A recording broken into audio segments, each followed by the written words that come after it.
पनीर जिलेबी आहे. चावते का? चावते का हे? ईद मुबारक. ईद मुबारक. वो जो भी फॉर्मेलिटी है वो आप ही कर ले, बाद में मिलने की वाली में. हाँ, उठने का नहीं. उठने का ओके. काळजी घ्या. हाँ. वडिलांना पॅरालिसिस होऊन 15 ते 16 वर्ष झालेली आहे. तेव्हापासून त्यांना उभं करण्यापासून त्याचं शी-सू सगळं माझ्या आईनेच केलेलं आहे. त्यामुळे तर एकाला असा प्रश्न पडला आहे की आईच्या चेहऱ्यावरती टेन्शन नाही आहे, तर कदाचित दुसऱ्यांना पण हा प्रश्न पडला असेल. म्हणून तुम्ही आजचा व्लॉग शेवटपर्यंत नक्की बघा. वातावरणामध्ये थोडासा बदल व्हावा, घरामध्ये आनंद निर्माण व्हावं, त्यासाठी मी येते 4 दिवस. तर त्यामुळे घरामध्ये सगळं हसून खेळून आम्ही व्यवस्थित राहिलो आहोत. 4 दिवस घरामध्ये पाहुणे आल्यानंतर आपल्या घरातसुद्धा किती छान वातावरण होतं. शेवटी मी माझ्या आईची मुलगी आहे, घरामध्ये वातावरण चांगलं होणारच ना. तर माझ्या कालच्या व्लॉगमध्ये मला 1-2 कमेंट्स आलेत. कमेंट अशी होती की जर ते तुझे वडील असतील तर तुझी आई तर फार तरुण दिसते. म्हणजे आता एवढ्या पर्सनल लेवलवर तुम्ही विचार करता, तर त्याचं एक्सप्लेनेशन मी खरंच द्यायला हवं का? पूर्वीच्या काळात कसं लग्न लावायचे तुम्हाला माहिती नाही आहे का? आणि तुझ्या आईच्या चेहऱ्यावरती जराही टेन्शन दिसत नाही आहे. तर ज्याचं त्याच्या घरचं त्यालाच माहिती असतं. वडिलांचं शी-सू करायला कोणी बाहेरचं येत नाही. जर एकीला हा प्रश्न पडला तर इतरांना पण पडलाच असेल, म्हणून मी एक्सप्लेन केलं.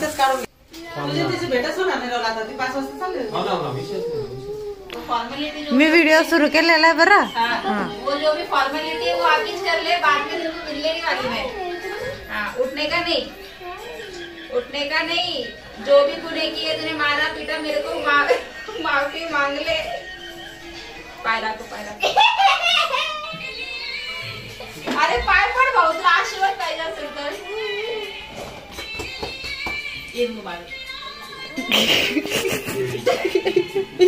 ईद मुबारक. अरे मला फॉर्मेलिटी. बैठेंगे जल्दी.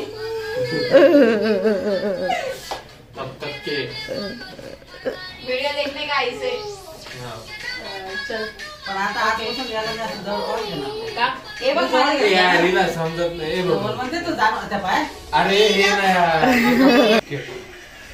आता मामाची आठवण नाही म्हणत तुला? येणार की नुसती येणार की. बरं मी चाललो आता. आईला त्रास द्यायचा नाही बरं का अजिबात. तू मोठी दिदी आहे ना, बुडगल आहे ना तू. मला कॉल नाही आला पाहिजे हा आईच्या. ठीक आहे.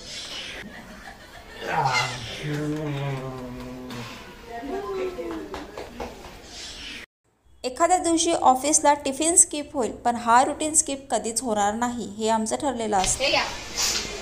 हे आहे पनीर जिलेबी काय, आणि हे ढोकला आहे. ढोकला खायचा पण तुम्हाला. हे ढोकला, हे पनीर जिलेबी आहे. चावते का? चावते का हे? चावते ना? चांगलं आहे का? चांगलं आहे. और खाने का क्या? अरे यार मतलब हे कटाई होते.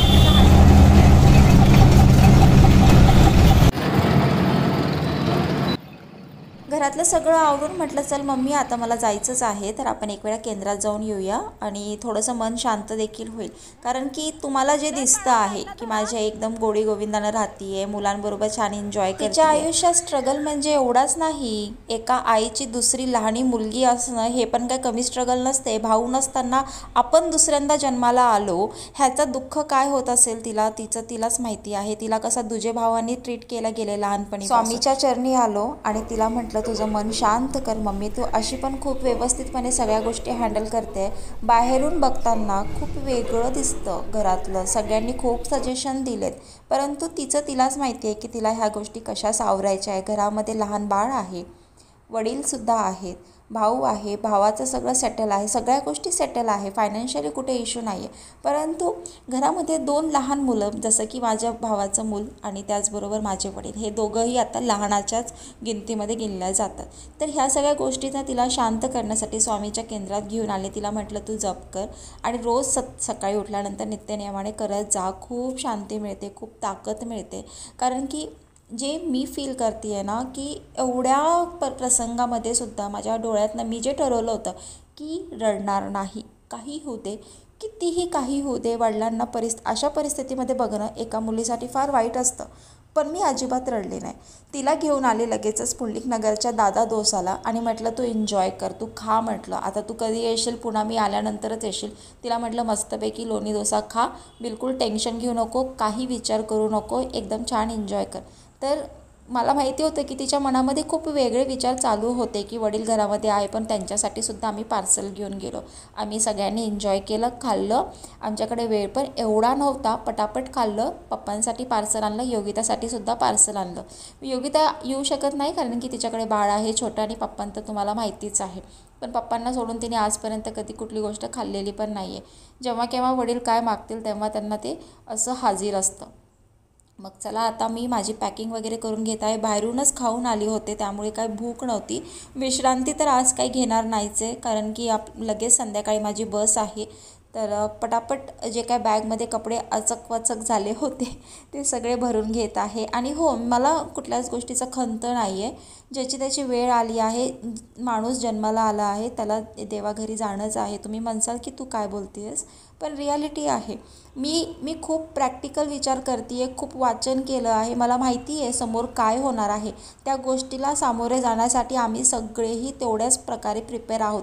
गेले 15 वर्ष माझ्या आईने हे दुखणं काढलं. वडिलांचं वडील खूप चांगले असताना त्यांनी सुख पण एवढं दिलेलं आहे. 5 स्टार हॉटेलपासून फ्लाईट वगैरे सगळं माझ्या आईने खूप कमी वयात जे काही सुख असतं ते सगळं भोगलं आहे. पण एकदम कमी वयामध्ये सुद्धा तिला हे सुद्धा दुःख भोगावं लागते. मग नेमकं वेळ वाईट म्हणावी की परिस्थिती, का नेमकं तिचं नशीब म्हणावं, काय कुणास ठाऊक. जे असेल ते असेल, पण सुख आणि दुःख हे दोन्ही गोष्ट तिला इक्वली मिळालेली आहे. आणि ह्याच्यापुढे माझ्या वडिलांचं असू दे किंवा माझ्या मम्मीचं असू दे, तिला सुख द्यायचं काम जे आहे ते मी आणि माझा भाऊ आम्ही दोघे मिळून करणार आहोत. आणि ह्याची मी मम्मीला प्रॉमिस केलेलं आहे की तुला कधीच मी एकटं पडू देणार नाही, भले काहीही. कसे तुम्ही रिसेंटली माझे व्लॉग बघतायत, मला मान्य आहे. तुम्हाला माहिती नसेल आमच्याबद्दल, त्यामुळे मी शेअर करते, कारण की आपली फॅमिली आता ही वाढत चाललेली आहे. तुम्हाला एकाला प्रश्न पडला म्हणजे दुसऱ्याला पण हा प्रश्न पडलाच असेल, साहजिक आहे.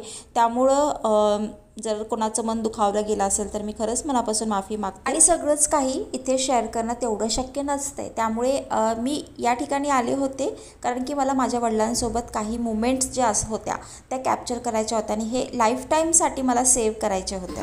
तर म्हणजे माझी बॅग पॅक करून पूर्णपणे झालेली आहे. हे कपडे काढून ठेवलेत घालण्यासाठी. आता आम्ही जाणार आहे अहमदाबादला. म्हणजे छत्रपती संभाजीनगर ते अहमदाबादचा प्रवास तुम्हाला उद्याच्या ब्लॉगमध्ये पाहायला मिळेलच. तर प्रवासात काय काय होईल ते तुम्हाला पुढे पाहायलाच मिळेल. जवळपास महिना झाला असेल मी अप्पर लिप्स केले नाही, तर म्हटलं चला तुमच्याबरोबर अप्पर लिप्स कसे घरामध्ये करावे. आपले 20 रुपये तर वाचतातच. कुठल्या शहरामध्ये 20, कुठल्या शहरामध्ये 30 असे पैसे घेतले जातात. इथे अहमदाबादला माझ्याकडनं 30 रुपये घेतात, म्हणून मला फार वैताग येतो बाहेर जायचा. आणि त्यामुळं म्हटलं चला आपण घरामध्ये अप्पर लिप्स करतोच ना, त्याचबरोबर तुमच्याबरोबर सुद्धा शेअर करावं. तर अशा पद्धतीने मी अप्पर लिप्स करून घेतलेले आहेत. आणि प्रत्येक वेळा नाराज नाही राहू शकत मी. मला माझ्या मुलांसाठी आनंदी राहणं खूप. तरी आमच्याकडे याला सुई दोरा म्हणतात. तर हे 1.5 ग्रामचं आहे. आणि हे बघा, हे 1-1 ग्रामचं आहे मम्मीचं. 1-1 ग्रामची 1-1 बाळी आहे. हे फक्त झुमका आणि हे जे टॉप्स आहेत ना ते 1.5 तोळ्याचं आहे. आणि हे एकदम छान भरीव. आता किती वर्ष झाले मम्मी? 9-10 वर्ष झाले असतील ना. 9-10 वर्ष झाले मम्मी सतत वापरते, पण काहीच होत नाही. हे 1 ग्रामचं आहे. आणि ही वेल आहे 5.5 ग्रामचे. असं टोटल 2.5 म्हणजे 2 तोळा आणि वरती 6-6.5 ग्राम आहे टोटल एवढं. तर हे छान दिसतं खरं. डिझाईन पण फार युनिक आहे, त्यामुळे भारी पण वाटते बघायला. तर जर मला एक कमेंट आलेली, ताई तुझ्या मम्मीच्या कानातले खूप सुंदर असतात, तर एक छान ब्लॉग कर. त्यामुळे म्हटलं चला तुम्हाला शेअर करावा. खूप छान दिसतात असे कानातले खरंच. आणि तर अप्पर लिप्स झालेत, आईचे कानातले दाखवून झालेत. आणि जवळपास 2 वेळा स्वामी समर्थांच्या केंद्रात जाऊन आले. फायनली माझी 4 दिवसाची जर्नी जी होती संभाजीनगरची ती आज संपणार आहे. तर चला आता पहिला जेवून घेते, मग फ्रेश होणार. सगळ्यांचे आशीर्वाद घेऊन आम्ही आता निघणार आहे बाहेर. तर चला मग आता पुढे काय काय होतं ते दाखवते. तुझा खाऊ वेगळा ठेव. तर मंडळी इथे आम्ही काही प्रवासामध्ये बाहेरचं खात नाही, त्यामुळं मी इथे घेतलेले आहे ग्रेप्स मुलांना खाण्यासाठी. इथे खट्टा मिठ्ठा चिवडा थोडाच घेतलाय, जो की शिवचरणला प्रचंड आवडतो. आणि तिकडे अहमदाबादला मी 1 किलो पाकिट आणून ठेवलेलं आहे त्याच्यासाठी, म्हणून मी काही जास्त घेतलेलं नाहीये. त्यानंतर इथे मम्मीने चपाती केलेली गरमागरम माझ्यासाठी. आणि इथे भात केलेला आहे. आणि ही आहे बघा फुलगोबीची भाजी, जी माझी फार फेवरेट आहे. मी टिफिन मध्ये नेहमी अशी भाजी न्यायची पूर्वी. तर ही बघा, ही अशी भाजी आहे फुलगोबीची. ही मला प्रचंड आवडते आणि ही भाजी ना भाताबरोबर देखील अप्रतिम लागते. तर असं हे काही असं टिफिन पॅक करून घेतलेलं आहे मी सगळंच. आणि अजून मुलांसाठी वेफर्स वगैरे पण आहेत जर त्यांना काही पाहिजे असेल तर. तर अशा पद्धतीने माझा जो 14 तासाचा प्रवास आहे त्यासाठी मी पूर्णपणे तयार आहे जाण्यासाठी. तर बघूया प्रवास कसा होतो, काय होतं ते तर तुम्हाला पुढच्या ब्लॉग मध्ये पाहायला मिळेल उद्याच्या. आता तर पूर्ण तयारी झालीच आहे माझी, फक्त तयार व्हायचं आणि निघायचं आहे.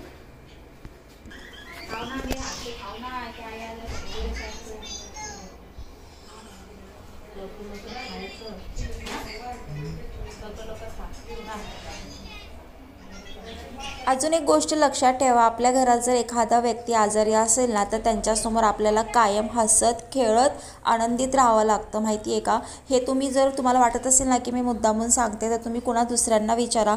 जर तुम्ही त्या व्यक्तींसमोर रडले ना तर तो व्यक्ती खचून जातो. आणि हे आम्हाला खूप चांगला अनुभव आहे आमच्या वडिलांचा. तर आपल्याला स्वतःला किती वेगळं फील होणार ना की आपल्यासमोर कोणीतरी सतत रडतं आहे. त्यामुळं घरामध्ये वातावरण खूप चांगलं ठेवण्याचा प्रयत्न करत जावा. मी सुद्धा तेच केलं. मी काय फार अशी काय देवाघरून आलेली नाही आहे, इतकी स्ट्रॉंग मी पण नाही आहे किंवा माझी आईसुद्धा नाही आहे. आम्ही फक्त स्ट्रॉंग राहण्याचा प्रयत्न करतो इन फ्रंट ऑफ पप्पा, की त्यांना ह्या गोष्टीचा त्रास होऊ नये. शेवटी त्यांना सगळं कळतं, त्यांना जरी हे नसेल, सेन्स नसेल, पण त्यांना कळतं की आपण इमोशनल झालो आहोत किंवा काय. तर असो मंडळी, आय होप तुम्हाला माझ्या आजच्या व्लॉगमध्ये भरपूर काही मेसेजेस मिळाले असतील आमच्या फॅमिली रिलेटेड. तर आत्ता मी देवाचं नामस्मरण करून त्यांचा आशीर्वाद घेऊन पुढच्या प्रवासाला लागणार आहे. पुढे 14 तासाचा प्रवास आहे म्हणून माझ्या आजीचे पाया पडून घेतल्या. आणि माझी आजी काही इथे राहत नाही. आता तुम्हाला ते पण पडला असेल प्रश्न, ते मी तुम्हाला नंतर सांगेलच. तर आजीच्या आणि मम्मीच्या पाया पडले, वडिलांच्या पण पाया पडले. वडिलांचा आशीर्वाद घेत असताना वडील म्हणत होते, कशाला पाय पडतेस माझे. मी त्यांना सांगितलं की पप्पा मी चालली आहे आणि मी आता वैशूचे एक्झाम्स आहेत पुढच्या महिन्यामध्ये, त्याचे प्रिपरेशन्स करायचे आहेत. तर पप्पा म्हटले ठीक आहे, मी तुला कुठे काय बोलतो आहे का. तर ते हळूहळू बोलत होते पण त्यांचं बोलणं मला कळत होतं. ते बोलले की पण अशी कुठे मैत्री असते का, तू आपल्या मित्राला सोडून चाललीस असं मध्येच. मी म्हटलं अरे मित्र, मी येणार की परत, जरा वैशूची शाळा संपू दे, मी येते म्हटलं, पुन्हा येते म्हटलं उन्हाळ्यात. तर ठीक आहे म्हटलं, ठीक आहे काही असू दे, मला खायला तेवढं दे. त्यांना भूक लागलेली संध्याकाळची. तर म्हटलं असू दे, योगिता आहे म्हणजे माझी भाऊजाई आहे, ती तुम्हाला खाऊ घालेलच म्हटलं, तुम्ही काय काळजी करू नका. आणि इतक्या दिवस तर तेच होते ना शेवटी, मी तर काय 2 दिवसासाठी आलेले. त्यामुळे म्हटलं तुम्ही एकदम छान राहा, नामस्मरण करा आणि काही होत नाही, टेन्शन घ्यायचं नाही म्हटलं. तर एकदम छान हसून खेळून आम्ही एकमेकाला निरोप दिला. ओके,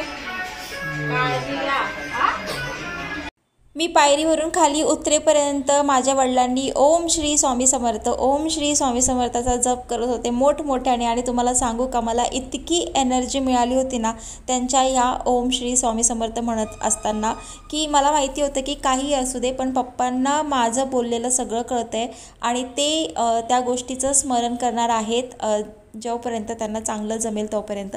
तर अशा पद्धतीने आम्ही सर्व टमटममध्ये बसलो आणि आता निघालो आहे पुढच्या प्रवासाला. आणि याच्यानंतरचा व्लॉग तुम्हाला उद्या पाहायला मिळेल.